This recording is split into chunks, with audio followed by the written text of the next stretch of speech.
Buenas tardes, profesora. Mi nombre es Paola Serrano, alumna de la carrera de Trabajo Social, y presento para la asignatura de Intervención Social con Población Migrante y Refugiados este mapa conceptual con el objetivo de identificar los principales conceptos y contenidos de esta asignatura, que nos llevan hoy día a la consigna propuesta: queríamos trabajadores y llegaron personas. Indudablemente el desarrollo de esta propuesta nos invita a la mirada de los derechos humanos. Chile ha suscrito convenios internacionales en materia de estos derechos humanos. Y cuando hablamos de las personas migrantes, podemos destacar entonces la Declaración de Nueva York para refugiados y personas migrantes, donde se reconoce que las personas refugiadas y migrantes tienen los mismos derechos humanos, universales y las libertades fundamentales, y que se enfrentan entonces a retos comunes y tienen vulnerabilidades similares. Se reconoce asimismo la contribución de las personas migrantes al desarrollo sostenible e inclusivo y se compromete a proteger la seguridad, la dignidad y los derechos humanos y estas libertades fundamentales de todos los migrantes. A su vez, en nuestro país se establece la Ley 21.325, que consigna que las personas migrantes tienen las garantías sobre los derechos humanos, que están protegidos por la Constitución y la legislación nacional, así como por tratados internacionales de derechos humanos ratificados por este país. Algunas de las garantías incluyen el derecho a la igualdad y no discriminación, al derecho de la vida, la libertad, la seguridad personal, el derecho a la libertad de movimiento y de residencia, el derecho a la salud, la educación, al trabajo, entre otros. No obstante ello, cuando hablamos de trabajo, también es importante señalar la calidad contractual del acceso al trabajo, es decir, con contrato o sin contrato, y cuáles son las implicancias de que esto se desprende. De acuerdo a ello, las diferencias en el tratamiento de las personas migrantes dependiendo si son trabajadores o no con contrato, entendiendo la calidad contractual de la que hablábamos.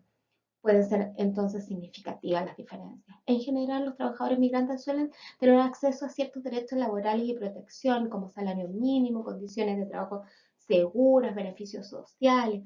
Por otro lado, las personas migrantes que no cuentan con un contrato de trabajo de forma regular pueden enfrentar mayores desafíos en términos de acceso a servicios básicos como atención médica, vivienda, educación, etc. Además, pueden estar en mayor riesgo de ser víctimas de discriminación y abuso. Ahora, si hablamos de la extranjeridad como factor de desigualdad, el patrón de negación del otro, que se remonta al periodo del descubrimiento, la conquista, la colonización, la evangelización, hoy se transfigura y se transfiere al otro, que es un otro extranjero, sobre todo si estamos hablando de migración desde países que caracterizados mayormente la densidad poblacional indígena, afrolatina o afrocaribeña. Entonces, esto determina mucho las posibilidades de desarrollo y de superación de la pobreza, del ejercicio de los derechos, entre otros efectos. Cuando hablamos de la paradoja de la globalización, es importante señalar que el concepto que manifiesta la CEPAL es entendido desde esta forma: la creciente interdependencia económica y comercial entre los países han aplicado un aumento de movilidad de capitales, recursos y también de personas.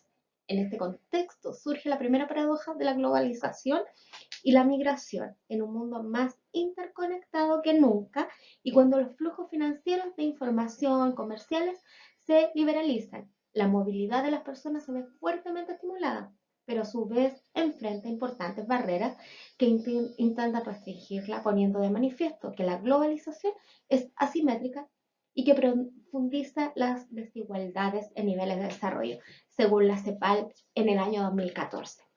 Lo anterior también tiene una relación con estos contextos que pueden influir fuertemente, es decir, desde el aspecto social.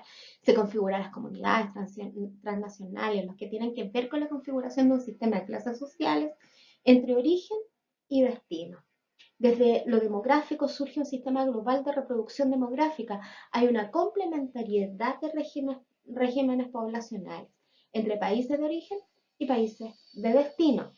Desde lo económico, desde la migración contemporánea, se destaca su carácter esencialmente laboral, donde se aplica a que las remesas fluyen mayoritariamente hacia los lugares de origen, constituyéndose como uno de los principales objetivos de la migración. y desde el acceso al trabajo decente. Entonces, ¿qué podemos decir? Desde el texto de la protección social y la migración, una mirada de las vulnerabilidades a lo largo del ciclo de la migración y de la vida de las personas, de los autores Maldonado, Martínez y otros, se indica que el trabajo constituye un eje central de análisis del binomio migración y protección social. En primer lugar, porque las principales motivaciones de las personas que migran es precisamente la búsqueda de mejores oportunidades de empleo. Vale decir, entonces, trabajos mejor remunerados, más estables y con posibilidades de crecimiento. Incluso si esto no fuera la motivación principal del proyecto migratorio, el trabajo es la vía principal por la que se adquieren derechos sociales y el acceso a múltiples servicios en el país de destino. A modo de conclusión, entonces, se ha revisado la normativa internacional, la de nuestro país.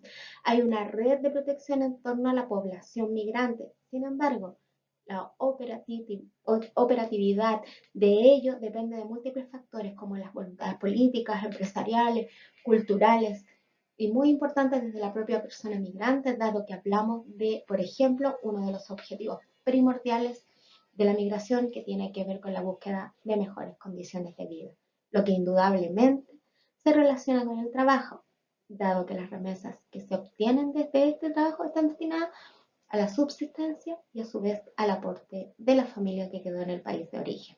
Por tanto, el migrante suele desarrollar distintos tipos de trabajo cuando se abre la oportunidad de ello, no importando las condiciones laborales que se le puedan ofrecer, hecho que se intensifica cuando esta persona migrante no ha regularizado su permanencia en el país. Como lo indica la CEPAL y la OIT, siendo la informalidad una realidad muy extendida, un desafío ineludible es precisamente mejorar la legislación con el fin de incorporar a los trabajadores migrantes informales, ampliando la cobertura junto con sensibilizar a los empleadores para que tomen en cuenta los derechos de los trabajadores migrantes. Muchas gracias.